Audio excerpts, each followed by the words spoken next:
चीज़ और है। चलते हैं यूक्रेन और रशिया के बीच में जो वॉर चल रहा है इसको लेकर, उसको लेकर भी धमकी दी गई है और धमकी देते हुए ये कह दिया गया है कि हम तो मदद नहीं करने वाले, अगर हम मदद करेंगे तो इस शर्त पर करेंगे कि हमने अभी तक जो आपके लिए लगाया है हमारा कुछ तो आउटपुट निकले। ट्रम्प का ये कहना है कि हमने इतना पैसा लगा दिया तो हमको कुछ मिलना भी तो चाहिए, और हमको कुछ मिलना चाहिए मतलब खनिज संपदा पर सीधे सीधे टारगेट है ट्रम्प का। कहाँ की खनिज संपदा पर?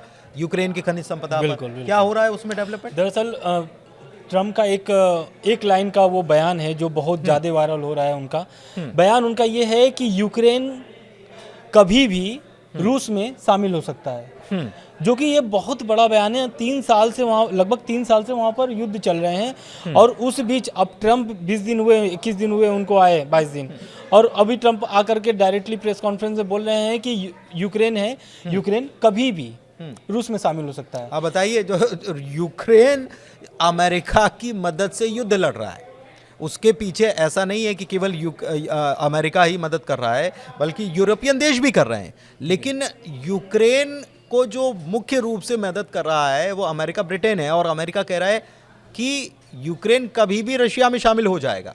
बिल्कुल। अब इस बयान के बाद से जेलेंस्की का बयान आता है। हाँ। वो बोलते हैं कि रूस यूक्रेन, मतलब यूक्रेन तैयार है रूस से जमीन अदला बदली करने के लिए। अब ये कैसा जमीन है? जैसे कि अभी लगभग 3 साल से जो युद्ध चल रहा है, उस युद्ध में यूक्रेन ने भी बहुत सारे जमीन जो है कि कब्जा लिया है रूस का। रूस भी काफ़ी जमीन यूक्रेन का कब्जा कर लिया है लड़ाई के दौरान। तो अब उसी ये जेलेंस्की बोलते हैं कि ये जो अदला बदली वाला बात है, ये उसी जमीन का बात कर रहे हैं कि अगर 36 महीनों में रूसी सेना ने यूक्रेन के 22% से ज़्यादा इलाके पर कब्जा कर लिया, और इसमें जो इलाका है उसमें भी एक डेटा निकलकर सामने आ रहा है कि लुहांस्क और डोनेस्क, इसमें करीब 60% खनिज भंडार है और इस पर रूस का कब्जा हो चुका है।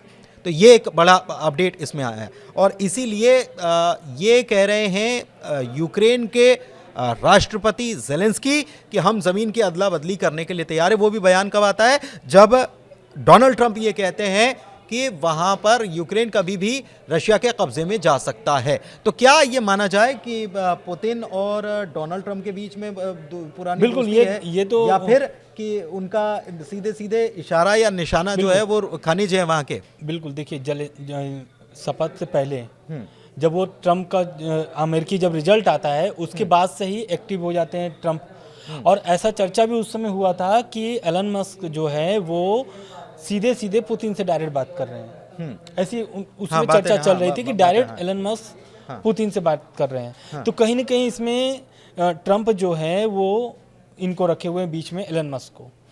तो और भी लोग हैं बीच में, बिल्कुल। लेकिन बिल्कुल, अब वो क्या है कि अब इस बयान के बाद से पुतिन भी बहुत अभी एकदम मतलब कि गदगद हो चुके हैं कि हाँ अब अमेरिका मेरे साथ आ रहा है धीरे धीरे। क्योंकि लगभग 3 साल से वहाँ पर युद्ध चल रहे हैं और युद्ध को ख़त्म करना है। उनका 100 दिन का टारगेट है ट्रम्प का। ट्रम्प ने एक टारगेट बना लिया, जैसे कि इजराइल हमास का बोले थे कि आने के पहले मैं युद्ध खत्म कर दूंगा, तो एक दिन पहले उन्होंने सीज फायर करवा दिया इजराइल और हमास के बीच। अब 20 जनवरी से वो 100 दिन का टारगेट रखे हुए हैं ट्रम्प कि रूस यूक्रेन जो युद्ध चल रहा है वो 100 दिन के अंदर में ख़त्म कर देंगे। तो अब ये टारगेट जो है ये देखना होगा कि पूरा होता है कि नहीं, क्योंकि एक टारगेट उनका पूरा हो चुका है सीज फायर नहीं, लेकिन टारगेट पूरा हो चुका है, लेकिन उन्होंने एक नई चाल भी तो चल दी है यहाँ पर, और वो नई चाल जो है वो इजराइल के लिए तो मन मुतल्लक या मन मुताबिक कही जा सकती है, क्योंकि इजराइल ग्रेटर इजराइल बनाने का सपना देख चुका है, और ग्रेटर इजराइल बनाने का सपना ही नहीं, हाल ही में एक मैप भी बाकायदा उसकी तरफ से जारी कर दिया गया है जिसमें कई सारे देश जो हैं उसे वो बताया है कि 3,000 साल पहले, 3-4 साल पहले वो कई सारे देश इजराइल का ही हिस्सा हुआ करते थे, इजरायली वहाँ तक फैले हुए थे।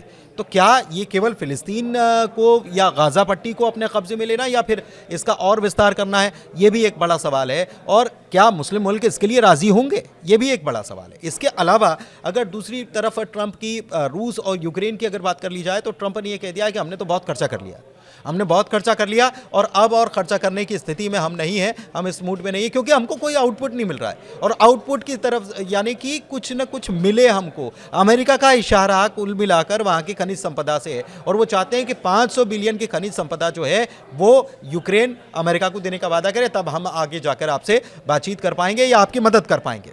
कुल मिलाकर मदद का भी मतलब ये है कि मदद कर पाएंगे तो युद्ध शांति की ही बात होगी, यहाँ पर युद्ध शांति हो जाएगी। हालांकि पुतिन इस बात को समझ रहे हैं कि ट्रंप का इशारा किस तरफ है। वो चाहते हैं कि वो खनिज संपदा अमेरिका के पास जाएगी तो अमेरिका माला माल होगा, और अगर रशिया जिसने कब्जा कर रखा है अगर रशिया के पास रहती है तो जाहिर सी बात है कि रशिया को इससे फायदा होने वाला है। तो ये सारी चीज़ें चल रही है। दूसरी तरफ नाटो को लेकर भी कह चुके हैं, चूंकि ये युद्ध जो है इसमें नाटो भी कहीं ना कहीं मदद तो कर ही रहा है। वो तो नाटो में शामिल होने के लेकर के पूरी युद्ध तो इसी के लिए हो रही है। क्यों? क्योंकि यूक्रेन नाटो में शामिल होना चाहता है।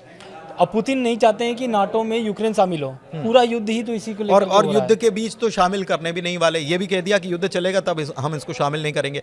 लेकिन एक चीज़ और है कि डोनाल्ड ट्रंप ने कहा है कि हम नाटो का बोझ नहीं वहन कर सकते, हम नहीं सह सकते। हम कब तक खर्चा करेंगे?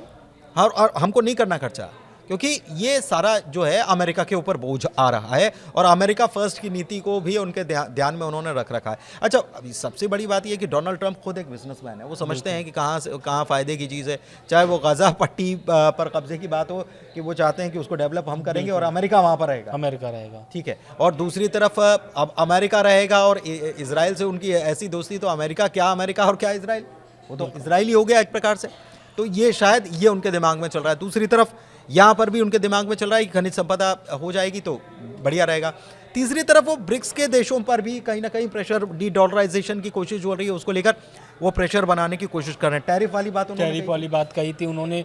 जैसे ब्रिक्स क्या है कि वो अपना करेंसी लेके आना चाह रहा था, तो ट्रंप ने डायरेक्टली, मतलब अमेरिका ने डायरेक्टली मना कर दिया कि अगर ऐसा होता है तो वो 100% टैरिफ पूरी टैरिफ लगाएंगे। तो अब कहीं अगर टैरिफ लगाएंगे तो भाई सभी देशों पर वो बर्डन पड़ेंगे, और बर्डन पड़ेंगे तो जाहिर सी बात है महंगाई कहाँ जाएगी, फिर वो कोई सोच नहीं सकता है। तो इस कारण से अब वो अमेरिका क्या है ना कि वो हमेशा नकेल कसता है, अब चाहे वो उसका दोस्त हो चाहे दुश्मन हो। वो अपना महत्व, या ये कह सकते हैं कि वो अपना वजूद बचाए रखने के लिए और अपनी ताकत या अपनी अहमियत दिखाने के लिए भी कई बार अमेरिका की तरफ से ये स्टांस या ये कदम उठाए जाते हैं, या इस प्रकार के बयान निकलकर सामने आते हैं। सबसे बड़ी बात कि कनाडा पर जिस तरीके से उन्होंने टैरिफ लगाने का काम किया, उसके बाद से टैरिफ वॉर शुरू होने की भी बात कही गई कि एक दुनिया में एक नई तरह की जंग शुरू हो जाएगी, टैरिफ वॉर। ब्रिक्स को लेकर उन्होंने कहा कि 100% तक टैरिफ लगा देंगे, यानी कि भारत में जो सामान बनता है और वहाँ जाता है, अगर 100 रुपये में जाता है तो उसकी कीमत 200 हो जाएगी, और 200 हो जाएगी तो जाहिर सी बात है कि भारतीय सामान को चाइना के ऊपर भी उन्होंने कर दिया, 10% अतिरिक्त उन्होंने लगा दिया।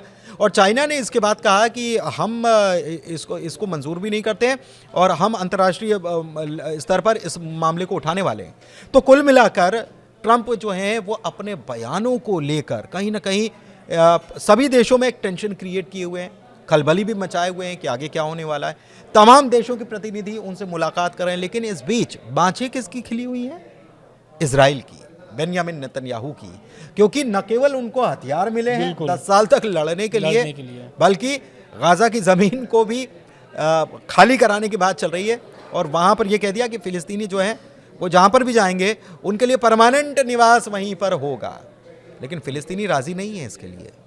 फ़िलिस्तीनी कह रहे हैं कि हम अपनी ज़मीन को छोड़कर कहीं जाने वाले नहीं हैं, किसी कीमत पर नहीं जाएंगे। और अगर ऐसा होता है तो आने वाले वक्त में आनंद, दुनिया में एक नया बखेड़ा खड़ा हो जाएगा। और ये जो फ़िलिस्तीनी लगातार वापस आ रहे हैं, सबसे बड़ी टेंशन गाज़ा के लिए यही हो गई है कि अगर फ़िलिस्तीनी, क्योंकि उत्तरी गाज़ा में लगभग 70 से 80% वापसी हो चुकी है, और अब बात ऐसे चलने लगी अगर शनिवार को हमास गलती कर देता है, गलती इन द सेंस कि अगर वो नहीं, लेकिन हमास को सपोर्ट मिल रहा है, बाकी देशों का सपोर्ट मिल रहा है, तो हमास भी अपने स्तर पर चीज़ें कर रहा है।